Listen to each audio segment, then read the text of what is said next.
हर हर महादेव दोस्तों। आज हम आप लोगों को बताने वाले हैं कि कैसे हम लोग केदारनाथ काफ़ी कम बजट में पहुंच सकते हैं। जैसा कि आप देख रहे हैं, यह केदारनाथ जाने वाला मार्ग है। तो मैं आपको सारी चीज़ें बताता हूं कि कैसे कैसे हम लोग केदारनाथ पहुंच सकते हैं। तो सबसे पहले इस बात को जान लीजिए कि केदारनाथ जाने के लिए आपको हर परिस्थिति में या तो हरिद्वार आना होगा या फिर ऋषिकेश आना होगा। तो यदि आप कहीं से भी आना चाहते हैं तो आपके लिए सबसे बेहतर ऑप्शन है कि आप हरिद्वार आ जाइए, क्योंकि बहुत सारी ट्रेनें हैं जो ऋषिकेश नहीं जाती है, बट लगभग सभी ट्रेनें हरिद्वार तक ज़रूर आती है। चाहे आप किसी भी माध्यम से आ रहे हो, बाय फ्लाइट या फिर बाय ट्रेन, आपको हरिद्वार तक ही आना होगा और उसके बाद सोनप्रयाग तक का रास्ता आपको बाय बस जाना होगा या फिर आप टैक्सी बुक करके जा सकते हैं।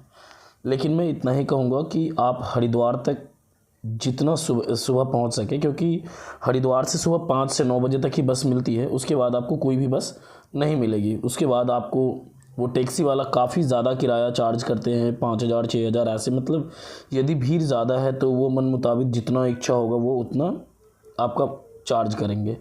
तो मैं तो इतना ही कहूँगा कि आप लोग हरिद्वार तक आइए, क्योंकि हरिद्वार और ऋषिकेश का डिस्टेंस काफ़ी कम है। तो आप लोग हरिद्वार से सुबह 5 बजे बस ले सकते हैं। मतलब आप लोग ऐसा टाइमिंग बना के आइए ताकि आप सुबह 5 बजे तक यहाँ पहुँच जाएँ। यह जो आप देख रहे हैं यह सोनप्रयाग का दृश्य है। चलिए हम लोग आगे बात करते हैं। जैसे ही हम लोग सोनप्रयाग के लिए बस पकड़ते हैं तो बस आप यदि सुबह में बस 5 बजे पकड़ते हैं तो आप शाम के 6 से 7 बजे तक यही सोनप्रयाग पहुंचेंगे, जहां आप लोग जिस चीज़ को आप लोग अभी देख रहे हैं। और इसका बस का किराया 500 से 1,000 रुपये तक का होता है। और एक बात और कहना चाहूँगा कि आप लोग जब कभी भी केदारनाथ आ रहे हो तो आप लोग बहुत सारे वीडियोस को देखते हैं, मेरी भी वीडियो को देख रहे होंगे। तो मैं इतना ही आपसे रिक्वेस्ट करूंगा कि आप लोग बिना कुछ सोचे समझे आप लोग आराम से केदारनाथ के लिए यात्रा कीजिए। और जैसा जैसा बताया जा रहा है आप केवल वैसे वैसे चीज़ों को अपने साथ रखना है और वैसे वैसे आपको केवल यात्रा करने हैं। तो दूसरी चीज़ है क्या कि यदि आप लोग हेलीकॉप्टर से आना चाहते हैं तो हेलीकॉप्टर से आने के लिए आपको सोनप्रयाग जाने की कोई आवश्यकता नहीं है। आप सोनप्रयाग से 14 किलोमीटर पहले फाटा पड़ता है, उस जगह का नाम है फाटा। आप वहाँ से हेलीकॉप्टर बुक कर लीजिए और आप आराम से वहाँ, यदि आप प्राइवेट गाड़ी से हैं तो आप वहाँ गाड़ी को पार्किंग में लगा के आप आराम से वहाँ से अपनी यात्रा पूरा कर सकते हैं। और मैं आपसे एक रिक्वेस्ट अवश्य करूँगा, जैसा कि मैंने पिछले वीडियो में भी बताया था, मैं आपसे एक रिक्वेस्ट अवश्य करूँगा कि आप लोग जितने भी लोग हैं अपने केदारनाथ के यात्रा में कम से कम 2,500-2,600 रुपये एक्स्ट्रा ऐड ज़रूर कर लीजिए। मैं इसीलिए कह रहा हूँ, मैं बार बार आपको हर वीडियो में ये इसीलिए कह रहा हूँ क्योंकि मैं जब पिछले बार गया था तो हम लोगों ने खुद इस चीज़ को बहुत महसूस किया था, क्योंकि आपका ऐसे भी 2,500-3,000 रुपये खर्च हो ही जाएगा। इसका सबसे बड़ा कारण यह है कि जब आप पैदल यात्रा करेंगे तो बोर्ड पे लिखा होगा 16 किलोमीटर, लेकिन आपको यात्रा करने होंगे 28 किलोमीटर। और जब आप यात्रा करके आप केदारनाथ धाम तक पहुंच जाएंगे तो आप बात मानिए, यदि आपको ना विश्वास हो तो खुद भी आप ट्राई कर सकते हैं। आप इतने थक जाएंगे कि आपको फिर एक कदम चलने की इच्छा नहीं होगी। उस सिचुएशन में आप क्या करेंगे, जब नेक्स्ट डे फिर आपको पैदल आने की बारी होगी तब उस समय आप घोड़ा या खच्चर आपको करना ही पड़ेगा, क्योंकि आप ऑलरेडी बहुत थक चुके रहेंगे। तो इसीलिए मैं आप लोगों से निवेदन करता हूँ कि पैदल के चक्कर में ना पड़े। कम से कम इतना खर्च करेंगे तो 2,300 रुपये आपका जो मोटा इन्वेस्टमेंट है ना, बस यही हेलीकॉप्टर के टिकट का होगा। अब मैं बताऊंगा कि यदि आप हेलीकॉप्टर का टिकट कर लेते हैं तो उसमें भी आपका ज़्यादा खर्च नहीं होगा। बताता हूँ कैसे। यदि आप पैदल यात्रा करेंगे तो आप रास्ते में कुछ ना कुछ खाएंगे पिएंगे ज़रूर, और बहुत महंगा है रास्ते का खाना। आप यदि एक पराठा खाएंगे तो उसका कॉस्ट 50 रुपये होता है। एक 5 रुपये का मैगी लेंगे तो उसका कॉस्ट 50 रुपये होता है। आप एक बिस्लरी का पानी का बोतल लेंगे तो उसका कॉस्ट 60 रुपये होता है। तो इस तरह आप जब तक वहाँ तक पहुँचेंगे ना, आप 1,000-1,500 रुपये खा चुके होंगे। तो उससे बेहतर है कि आप हेलीकॉप्टर कर लीजिए और केवल 2,300 रुपये में आप अपने केदारनाथ धाम तक पहुंच जाएंगे और आप थके भी नहीं रहेंगे। आप वहाँ पे अच्छे से दर्शन करेंगे, आपका मूड भी फ्रेश रहेगा और इस तरह से आपका पूरा का पूरा केदारनाथ का ट्रिप जो होगा वो काफ़ी यादगार होगा। और सबसे बड़ी बात कि आपको हेलीकॉप्टर का भी एक्सपीरियंस हो जाएगा। और जो मिडिल फैमिली से हैं, जो पुअर फैमिली से हैं, उनके लिए तो यह एक मतलब उसको क्या कहेंगे, इच्छा होता है, ड्रीम होता है कि हेलीकॉप्टर पे चढ़ें। चलिए अब हम लोग उसके आगे की बात बताते हैं। अब सबसे बड़ी चीज़ है यह कि जैसे ही आप लोग यात्रा केदारनाथ तक पहुंच जाएंगे, मैं आप लोगों से एक रिक्वेस्ट और करूंगा कि हर परिस्थिति में आप लोग मूव, वॉलिनी या फिर ठंडे कपड़े तो अवश्य ले लें, क्योंकि मैं नहीं चाहता कि जो मैंने भोगा है वो आप लोग भोगिए। क्योंकि जब मैं जा रहा था तो उस समय मतलब अगस्त का समय था, और उस समय सिचुएशन ये था कि मुझे ऐसा लग रहा था कि ठंड काफ़ी नहीं होगी, तो मैंने नॉर्मल कपड़े ही ले लिए और एक छोटा सा मतलब एक जैकेट ले लिया था पतला सा। और वहाँ जब मैं पहुँचा तो इतना ठंड लग रहा था कि मैं चादर सारा चीज़ ओढ़ के भी मुझे ठंड लग रहा था, सांस लेने तक में प्रॉब्लम हो रही थी। इसीलिए गलती से भी ये गलती ना करें कि आप ठंडी के कपड़े ना लें। आपके पास जितने हैवी जैकेट्स हैं आप उसको अवश्य ले लीजिए, ताकि आपको ठंड से कोई परेशानी नहीं हो। और एक बात और कहूँगा कि आप जितना लेट वहाँ पहुँचेंगे आपको वहाँ कोई टेंट तक नहीं मिलेगा। इसीलिए आप लोगों से निवेदन है कि आप लोग सभी अपना एक टारगेट बनाइए कि मुझे कैसे जाना है, ताकि किसी तरह की कोई परेशानी आपको बाद में ना हो।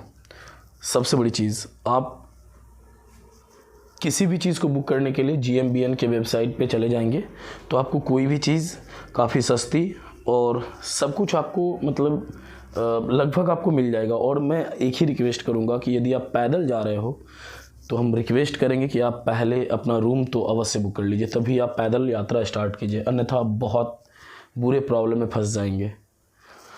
आप लोग ये सभी जो आप देख रहे हैं, आप ये सारा दृश्य, ये सभी केदारनाथ जाने के क्रम का है, लेकिन आप यह दृश्य का लाभ उठा सकेंगे जब आप उधर से पैदल यात्रा करेंगे। क्योंकि देखिए, आप यदि इधर से आप यदि हेलीकॉप्टर से जाते हैं, उधर से यदि आप पैदल यात्रा करेंगे तो आपको कोई थकावट नहीं होगी। आप काफ़ी कम समय में नीचे भी उतर जाएंगे और रास्ते का जो दृश्य है, जो आप चढ़ते समय नहीं देख पाएंगे, वो आप एकदम सारा आनंद ले पाएंगे। आपका ये दोनों बेनिफिट हो जाएगा। ठीक है, चलिए अब हम आपको और एक चीज़ बताते हैं कि वहाँ पे कैसी कैसी सुविधाएँ मिलती है, कैसे वहाँ पे हम लोगों को क्या क्या करना चाहिए। तो सबसे पहले आप जैसे ही वहाँ पहुँचते हैं तो वहाँ पे संध्या आरती भी होती है, जो काफ़ी लाजवाब होती है। और संध्या आरती का तो बाकी कुछ और होता है, बहुत सारे लाइट जल रहे होते हैं, बहुत ही सुंदर दृश्य होता है जिसका भी कोई वर्णन ही नहीं है। और सच बात यही है, केदारनाथ धाम जाना हर किसी का ड्रीम होता है। आप लोगों ने अपने स्टेटस में भी सारी चीज़ में देखा होगा।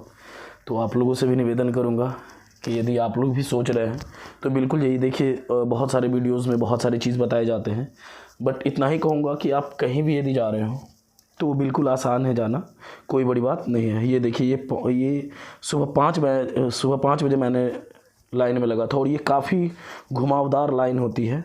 और वहाँ पे किसी को भी चप्पल, ये सब शूज़ कुछ भी अलाउ नहीं होता है। वहाँ अंदर तक आपको पैदल ही जाना होगा। और देखिए कितना सुंदर दृश्य, आप इमेजिन कर सकते हो जब वीडियोज़ में ऐसे दृश्य दिख रहे हैं तो और भी जब आप अपने नज़रों से देखेंगे तो कैसा दृश्य होगा। और एक ही रिक्वेस्ट करूंगा कि यदि आपको वीडियो पसंद आता हो तो प्लीज़ आप मुझे ऐसे ही सपोर्ट कीजिए, क्योंकि पिछले 2 वीडियोज़ में आप लोगों का सपोर्ट काफ़ी अच्छा था, इसीलिए मैं ये वीडियोज़ बना रहा हूँ। और मैं आपको यह भी बता दूँ कि मैं 12 ज्योतिर्लिंग जितने भी हैं महादेव के, उन सभी के दर्शन करने वाला हूं और सभी के मैं वीडियोस बनाने वाला हूं। इसीलिए आप लोगों से निवेदन है कि आप लोग देखिए ये वही सिला है को लाइक कीजिए और मेरे चैनल को सब्सक्राइब कीजिए, ताकि मुझे भी मोटिवेशन मिलता रहे। और मैं आप लोगों को कहूँगा कि आप लोग अपनी लाइफ में एक बार केदारनाथ धाम का अवश्य यात्रा करें। और एकदम सिंपल स्टेप में मैं आपको बता देता हूँ, आप किसी भी शहर में हो, आपको हरिद्वार आना है। हरिद्वार से सीधी बस पकड़नी है, और बस पकड़ के यदि आपको पैदल यात्रा करना है तो आपको आना है सोनप्रयाग। यदि आपको हेलीकॉप्टर से आना है तो आप आ जाइए फाटा। उसके बाद आप वहाँ से आसानी से जा सकते हैं। और ये तो समस्या है केदारनाथ। और ये देखिए, ये हेलीपैड है जो मात्र 200 मीटर की दूरी पे है। और मैंने एक छोटा सा ये भी वीडियो बनाया है, चूँकि हम लोगों को थोड़ा लेट हो गया था तो हम लोग रुद्रप्रयाग में रुक गए थे। ये जो सीन आप देख रहे हैं, ये रुद्रप्रयाग, ये देख रहे हैं कि 2 नदियाँ बह रही हैं। तो ये दृश्य तो और भी अनुभवी था, बहुत ही सुंदर था। बहुत लाजवाब। और जब इसमें हम लोगों ने स्नान किया था तो मानो इतनी ठंड पड़ चुकी थी, पूरा शरीर कांप चुका था, इतना ठंड था। आप देख सकते हैं रुद्रनाथ जी की प्राचीन मंदिर एवं देवर्षि नारद जी की तपोभूमि में आपका स्वागत है। बहुत ही अच्छा था, बहुत ही अच्छा। तो आप लोगों से बस इतना ही रिक्वेस्ट करूँगा कि आप लोग भी जो केदारनाथ जाना चाहते हैं, और यदि आपके मन में किसी भी तरह की कोई भी प्रश्न है तो आप बिल्कुल आप मुझसे शेयर कीजिए, मैं उसके सॉल्यूशन अवश्य करूँगा। और सबसे पहले मैं आपको यह भी बता दूं कि मैं ये जो वीडियो बनाने का मेरा सबसे बड़ा मुख्य मतलब क्या कह सकते हो आप, मेरा वीडियो बनाने का सबसे बड़ा उद्देश्य यह है कि जो भी लोग काफ़ी मीडियम फैमिली से रिलेटेड है, या फिर जिनके मन में इच्छा तो होती है लेकिन वो सोचते हैं कि नहीं इतना सारा खर्च हो जाएगा, ऐसा वैसा बहुत सारा खर्च हो जाएगा, ऐसा वास्तव में कुछ भी नहीं होता है। आपके अनुसार पे डिपेंड करता है। यदि आप केदारनाथ जी का दर्शन करना चाहते हैं तो सोनप्रयाग में ऐसे भी जगह हैं जहाँ पे 100 रुपये में ही आपको रूम मिल जाता है, और ऐसे भी होटल्स हैं जहाँ पे 5,000 रुपये में रूम मिलता है। वो तो निर्भर करता है कि हम बाबा के दरबार तक पहुँच जाएं किसी तरह और फिर उनका दर्शन प्राप्त कर लें। सुख की बात है तब तो वो सुख का तो कोई मतलब ही नहीं है। तो इसीलिए आप लोगों से निवेदन करते हैं कि यदि कोई प्रश्न मन में चल रहा हो तो प्लीज़ आप मुझसे बिल्कुल शेयर करें, और जहाँ तक होगा मैं आपके सारे सवालों का जवाब दूंगा। और आशा करते हैं कि आप लोगों को ये वीडियो बिल्कुल पसंद आया होगा। बस आप लोग अपना सपोर्ट मुझ पर बनाए रखिए। मैं भी चाहता हूँ कि आप लोगों की सारी मदद कर सकूँ, और मैं जितने भी ज्योतिर्लिंग घूमने वाला हूँ या जितने भी जगह पे मैं घूमूंगा बिल्कुल आप लोगों के सामने मैं वीडियो लेकर आऊँगा। सच कह रहा हूँ, मेरे जीवन का ये बहुत ही अच्छा अनुभव था जो केदारनाथ का था। बट थोड़ा सा बुरा एक्सपीरियंस तब था जब मैंने पैदल यात्रा शुरू कर दी। समस्या यह है कि जब 1 किलोमीटर तक चला तो काफ़ी मज़ा आ रहा था, एक्साइटेड था कि अब मैं केदारनाथ के लिए जा रहा हूँ। लेकिन जैसे ही खड़ी चढ़ाई शुरू हो गई मुझे लगा कि काश कोई मुझे खींच के लेके चला जाए तो वो बेहतर था। इतना समस्या होता जा रहा था, जैसे जैसे बढ़ता जा रहा था शरीर का पूरा एनर्जी लॉस होता जा रहा था, पूरा थकता जा रहा था। और जैसे ही वहाँ पहुँचा तब तो मानिए मेरा तो नहीं, मेरे साथ जितने भी फ्रेंड्स मेरे गए थे सभी की हिम्मत चूर हो गए थे। लेकिन जैसे ही बाबा के दरबार को देखा सारी एनर्जी फिर से खुद से वापस आ गई, और बहुत ही मज़ेदार था। ये ट्रिप शायद मेरी लाइफ का सबसे सुनहरा ट्रिप था, और आप लोग भी जब जाएंगे तो आप लोगों की भी सबसे सुनहरी ट्रिप होगी। जो आप लोग भी कमेंट में लिखे हर हर महादेव।